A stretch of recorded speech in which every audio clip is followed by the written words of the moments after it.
Archive tirée de la campagne présidentielle de 1974 où le tout premier candidat écologiste casse le ronron politique pour nous alerter sur des dangers futurs. Vous savez ce qui va se passer? Eh bien, nous allons bientôt manquer de l'eau. Et c'est pourquoi je bois devant vous un verre d'eau précieuse, puisque avant la fin du siècle, si nous continuons un tel débordement, elle manquera. À lundi, je vous dis au revoir et j'espère vous revoir pour vous expliquer notre projet global d'avenir. Merci, mes amis.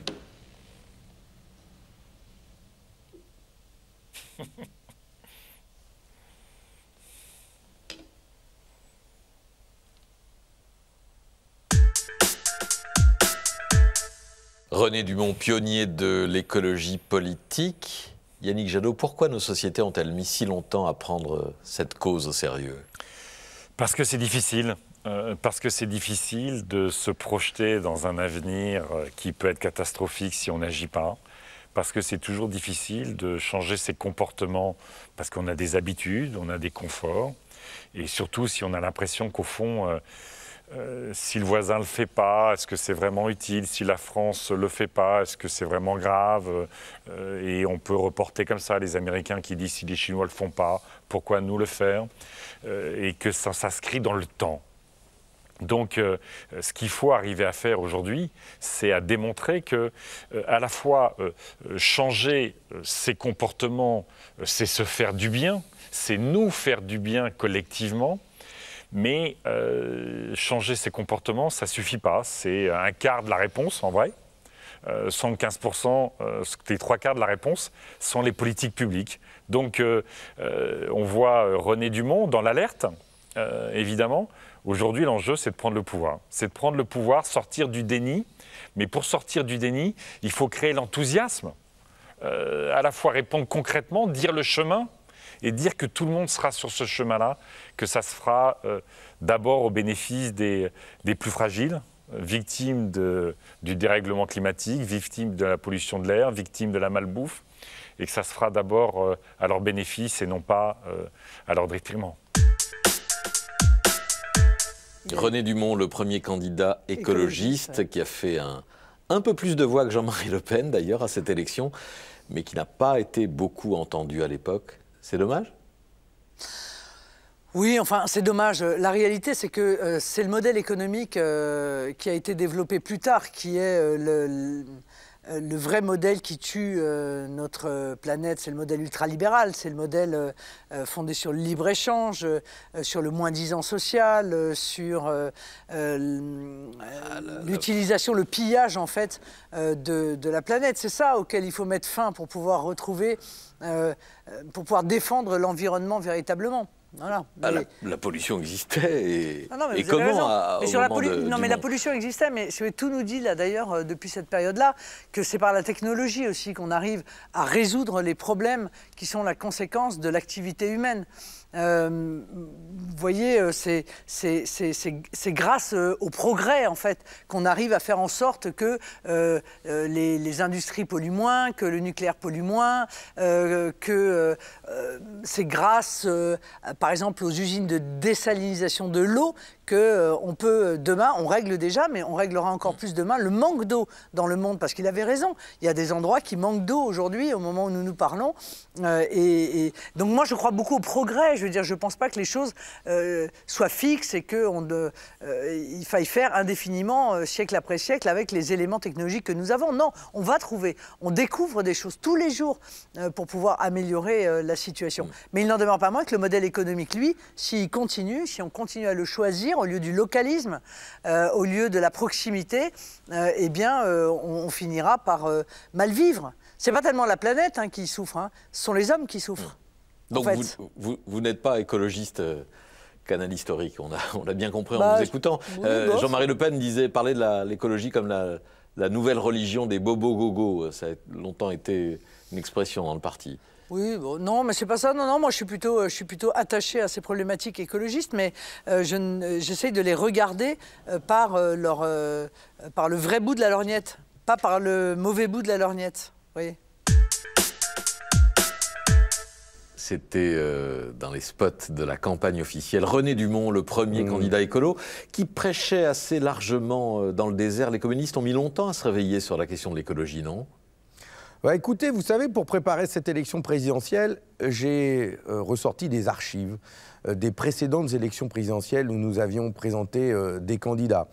Et j'ai ressorti un 4 pages qu'avait publié Robert Hue dans la campagne de 95 sur l'enjeu environnemental et écologique et le besoin de sortir d'un système économique qui épuise autant les hommes que la planète et nos ressources naturelles. Nous avions à l'époque mis l'accent sur le besoin de développer les réseaux ferrés, le transport des marchandises, de lutter contre la pollution de l'air, le réchauffement climatique. C'était écrit noir sur blanc, et donc c'était il y a plus de 20 ans, et donc nous portions déjà l'exigence de changer de système économique et des logiques de profit qui épuisent la planète et les hommes. Parce que vous savez, le capitalisme vert que défendent certains écologistes, ça ne marche pas. Le problème, c'est pas la couleur, c'est le capitalisme. Et nous, c'est à ça qu'on s'attaque. René Dumont, premier candidat écologiste à l'élection présidentielle. Vous en avez le souvenir, Jean Lassalle? Parfaitement, et je trouve que c'est une des images cultes de l'INA. Je l'ai vu et revu à plusieurs reprises. Permettez-moi de me distinguer toutefois un peu de lui, parce que, bien sûr, je vois son caractère visionnaire, mais je n'ai jamais eu, par rapport à ça, un caractère aussi définitif et désespéré. Peut-être parce que j'avais lu la Bible, comme j'ai lu Le Capital, et dans la Bible, il y a un passage où il est question du Groenland. Et le Groenland, ça veut dire la bande verte en anglais, je crois, moi qui n'ai jamais fait d'anglais, mais plutôt l'espagnol, comme vous l'avez rappelé. Et il semblerait que le Groenland, à cette époque-là, était une bande où des cavaliers se déplaçaient à bride abattue dans des nuages de poussière. Je trouve qu'aujourd'hui, on manque peut-être un peu trop de climatologues. J'en ai suivi un certain nombre pour démontrer que sur des périodes courtes, le climat a beaucoup changé. Mais moi, au lieu de me suicider ou de mettre une telle peur, un tel stress dans la vie d'un monde déjà assez préoccupé partout, je préférerais qu'on mette un 5% à la recherche fondamentale, la recherche appliquée pour trouver au plus vite l'énergie de demain. Je crois qu'elle sera solaire, comme le Fonds Romeu, comme le laboratoire de Fonds Romeu à Perpignan, ou alors l'énergie des marées. Mélenchon, qui est le candidat le plus expérimenté avec moi, en parle lui aussi. Vous imaginez que nous avons 11 millions de kilomètres carrés grâce à nos côtes. La Chine ne fait que 8 millions de kilomètres carrés. Est-ce que vous voyez l'espace que nous avons pour essayer de voir si on ne fait pas quelque chose avec la différence thermique qu'il existe entre la surface des flots et celle qu'il y a 2000 mètres dessous. Je veux que la France se dote et soit la première à trouver l'énergie de demain totalement renouvelable. Si je vous ai bien entendu, Jean Lassalle, vous contestez l'idée que la Terre se réchauffe sous l'effet des activités humaines. En tout cas, vous partagez l'idée qu'il y a des cycles de réchauffement et de refroidissement qui sont indépendants de l'activité humaine sur la Terre? Écoutez, je ne peux pas contester parce que je ne suis pas assez chevronné en la matière pour ça. Il y a en tout cas des signes et les images que vous montrez le poussent. Je suis président des populations des montagnes du monde. Je vois à travers les montagnes, effectivement, ne serait-ce que les glaciers, mais bien d'autres choses, changer. Mais en tout cas, si tel est le cas, on se trompe totalement d'adresse en accusant les hommes et les femmes qui sont obligés de se servir de leur moteur diesel dans nos campagnes parce qu'ils n'ont pas le choix. Alerte qui a mis du temps, beaucoup de temps à être prise au sérieux, Valérie Pécresse. Oui, alors j'appartiens, comme vous le savez, à une filiation où on s'est beaucoup préoccupé d'écologie, que ce soit Jacques Chirac avec le discours de Johannesburg, que ce soit Nicolas Sarkozy avec le Grenelle de l'environnement. Moi, cette préoccupation écologique, elle est très forte en moi. Comme ministre de la Recherche, j'ai fait trancher l'Académie des sciences sur l'existence du réchauffement climatique et sur la responsabilité de l'homme dans ce réchauffement. À l'époque, vous le savez, Claude Allègre allait sur les plateaux et désespérait les climatologues en disant que le réchauffement climatique n'existait pas, et le fonctionnement médiatique étant ce qu'il est, sur les plateaux, il y avait un pour, un contre, et un journaliste au milieu qui ne prenait en général pas parti. Donc les climatologues m'avaient saisi en disant « faites, rétablissez la vérité ». Et donc j'ai fait trancher l'Académie des sciences. C'était l'une des dernières académies qui ne s'était pas prononcée encore sur le sujet. Alors cette urgence climatique, elle nous oblige. Et l'un des grands enjeux du prochain mandat, c'est celui qui est décrit dans votre petit extrait, c'est celui de la gestion de l'eau, qui va devenir une question très dramatique avec le réchauffement. Nous avons besoin de respecter les engagements de la conférence de Paris. Aujourd'hui, la France n'en respecte aucun. Donc nous devons nous mettre dans une trajectoire qui nous amènera au zéro carbone 2050. Nous devons nous mettre dans une trajectoire qui préservera les ressources de la planète. Mais ma conviction, c'est que l'écologie, c'est pas une idéologie. L'écologie, c'est des résultats concrets. C'est des résultats en termes de baisse de pollution, c'est des résultats en termes d'énergie propre, c'est des résultats en termes de sobriété de consommation. C'est inventer une nouvelle croissance qui sera sobre. Parce que moi, je ne crois pas à la décroissance, pas dans un pays avec des difficultés sociales aussi fortes que la France. Nous avons besoin de ne pas opposer l'écologie à l'économie, mais c'est toute l'économie qu'il faut redéfinir, reconstruire, réinventer. Nathalie Arthaud, est-ce que la nature, l'environnement, le bien-être animal, est-ce que ça fait partie de vos combats ou est-ce que ça vous paraît secondaire ? Bien sûr que ça fait partie de mes combats. Alors là, c'est une archive de 74, vous avez René dit. Dumont. Voilà. Qui était candidat, voilà. premier candidat écolo en même temps que la première candidature de la Guyane. Voilà, en 74. Alors vous voyez, souvent, nous, on nous accuse de dire et de répéter le même discours depuis 30 ans, depuis 40 ans, depuis 50 ans. Mais je vois que lui, c'est pareil. Les écologistes, ils sont face à la même situation, en fait. Enfin, vous voyez, voilà. Parce que ce système capitaliste... La réalité, c'est qu'il exploite les hommes autant qu'il exploite la nature. Et il les exploite jusqu'à leur extrême limite, jusqu'à les détruire. Moi, c'est ce qui me frappe dans ce système-là. Tout est bon pour faire du fric, tout. Alors bon, on a vu le scandale des EHPAD. Vous avez vu même les derniers jours de notre vie servent à faire du fric pour certains. Mais la nature, c'est pareil. Donc pour moi, c'est le même combat, tout ça. On ne peut pas accepter qu'il y ait une minorité capitaliste qui ne jure que par leur fric et après moi le déluge. Mais c'est ça qui se passe. C'est ces grandes multinationales, Total, mais dans l'agroalimentaire, c'est la même chose.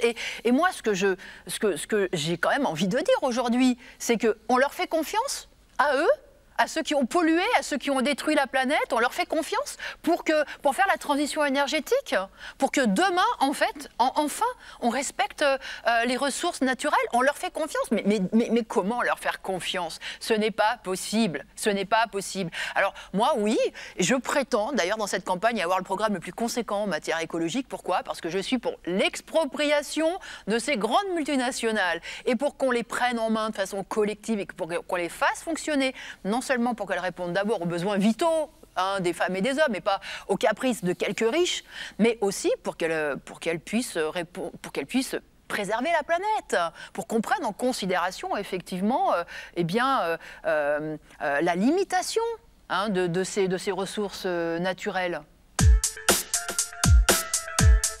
René Dumont, C'est premier extraordinaire. candidat écolo, qui prend un peu de son temps Ouais. d'antenne pour Mais boire ce verre d'eau. Pile poil, regardez, nous sommes en 2022, on en parle. Il a eu raison, mais avant tout le monde. Et Mais on ne l'entendait pas il y a 50 ans. non, pas du tout. Pourquoi? En tout cas, moi, je sais que j'ai repris cette bataille de l'eau parce que je pense que c'est le prochain. Ça vient là. Ça va être la grosse question. Vous pouvez vous passer de tout sauf d'eau. Donc, je ne vais pas vous faire mes arguments sur le sujet. Mais à l'époque, non, on ne l'entendait pas. La gauche était dominée par le productivisme et l'idéologie qui allait avec. Si vous voulez, on allait développer les forces productives et on allait les développer tellement bien qu'il y aurait pour tout le monde et donc tout irait bien et tout irait mieux. Et on était tous là-dedans. Et on ne l'écoutait pas. Et quand François Mitterrand, par exemple, fait un éditorial dans le journal du PS, à l'époque, je crois que ça s'appelait L'Unité, alors il avait fait un truc, l'oiseau qui s'étouffe dans l'air, le poisson qui se noie dans la rivière, mais tout le monde éclatait de rire. Les gens autour de moi disaient, mais qu'est-ce qu'il raconte? Qu'est-ce que c'est que ce truc? Les oiseaux qui s'asphyxient dans l'air, non mais puis quoi encore? Non, il y avait zéro tolérance, zéro écoute. Et quand il y a eu le club de Rome, alors quand il y a eu un club qui s'est fait, et en réaction des intellectuels comme GB et autres, ont fait l'an zéro. Ils proposaient de réduire justement le niveau du productivisme. Alors il faut voir ce qu'on disait à leur sujet, quoi.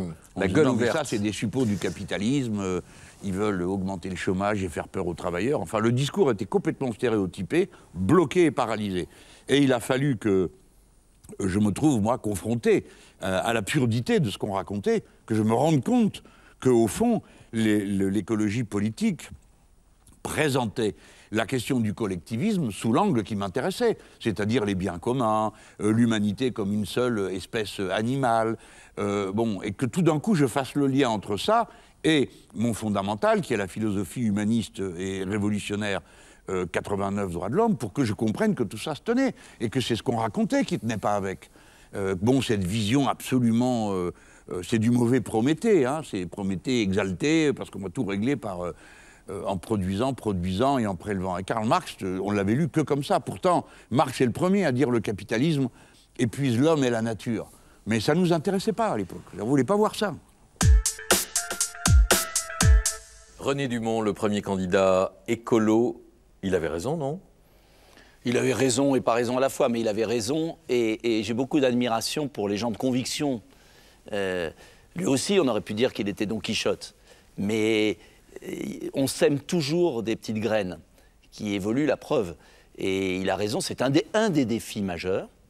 Simplement, on le prend par le mauvais sens, à mon avis. Voilà. C'est-à-dire que on se donne bonne conscience, alors que le seul moyen, et c'est ce que je propose, d'éviter le réchauffement climatique et le désastre des océans, j'ai fait un rapport là-dessus, c'est de mettre fin à la mondialisation inhumaine, c'est-à-dire de mettre des barrières douanières, de couper avec la Chine qui est en train de faire exploser la planète. À chaque fois qu'on consomme allemand ou chinois, on participe du gaz à effet de serre, c'est ce que n'ont pas compris nos écolos. René Dumont, le premier candidat écolo, qui n'a pas été pris au sérieux à l'époque, c'est vrai. Pas même par les grands partis de gauche. Non, bien sûr. Mais moi, j'avais 14 ans, je me souviens vraiment de cette scène. Hein. Alors, on avait une télé noir et blanc, mais enfin, je me souviens très très bien de cette scène. Et pour moi, ça a été le début aussi d'une prise de conscience. Je ne suis pas rentrée, je ne suis pas devenue écolo, ou à ce moment-là, je ne me suis pas intéressée aux formations vertes qui commençaient à exister dans le pays. Mais en revanche, il y avait du côté du PSU, du côté de cette deuxième gauche, beaucoup de femmes et d'hommes. Je pense aussi à Huguette Bouchardot, je pense d'une certaine façon à Michel Rocard aussi, qui portait déjà ces questions d'écologie. Alors, c'était pas tellement sur l'eau. C'est vrai que lui, René Dumont, a été le premier à le prendre sur cet angle-là. La gauche, et y compris cette deuxième gauche, le prenait plutôt sous l'angle du développement. Et moi, j'ai commencé à m'intéresser vraiment à ce moment-là aussi à la politique et aux idées sociales, socialistes et écologistes. Mais ça a été pour moi vraiment oui, une alerte, quelque chose qui, à ce moment-là, m'a ouvert vraiment sur cette question de l'écologie. Et je m'en souviens encore, j'avais 14 ans. Il passait pour un hurluberlu à l'époque, mais il n'avait pas tort. Il a fait un coup absolument magnifique. Je m'en souviens très bien parce que j'étais passionné de politique à l'époque.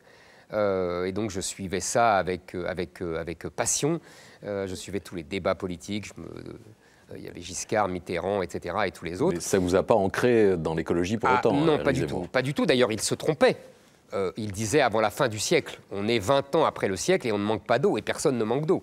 Alors qu'il y ait des problèmes écologiques, qu'il y ait un réchauffement climatique, très bien, mais je veux dire très mal, mais en tout cas, il se trompait dans la prédiction. De quelques décennies seulement. Comment? De quelques décennies. Mais vous n'en savez rien. Vous n'en savez rien. Moi, je ne pense pas qu'on manquera d'eau. Je crois à deux choses. Je crois à l'adaptabilité infinie de l'espèce humaine, et je crois au génie humain qui va trouver des solutions techniques, comme il a toujours trouvé pour se sortir des situations qui paraissent des impasses. Donc, si vous voulez, je crois profondément. Maintenant, ça ne veut pas dire qu'il n'y aura pas de difficultés, de crises, voyez, de catastrophes. Mais moi, je pense, si vous voulez, que la catastrophe qui menace la France, ce n'est pas une catastrophe écologique, mais c'est une catastrophe démographique. Et c'est un remplacement de population et un remplacement de civilisation sur notre sol. Je pense qu'en 2050, la population française sera à majorité musulmane, voire africaine, et que donc ça ne sera plus la France. Et que c'est pour cela que je me suis présenté à l'élection présidentielle, et c'est pour cela que je me bats, pour empêcher cela. Vous voyez, chacun a ses catastrophes, ses prédictions. Moi, c'est la catastrophe que je vois venir et qui me taraude le plus, parce que je suis attaché d'abord à la France.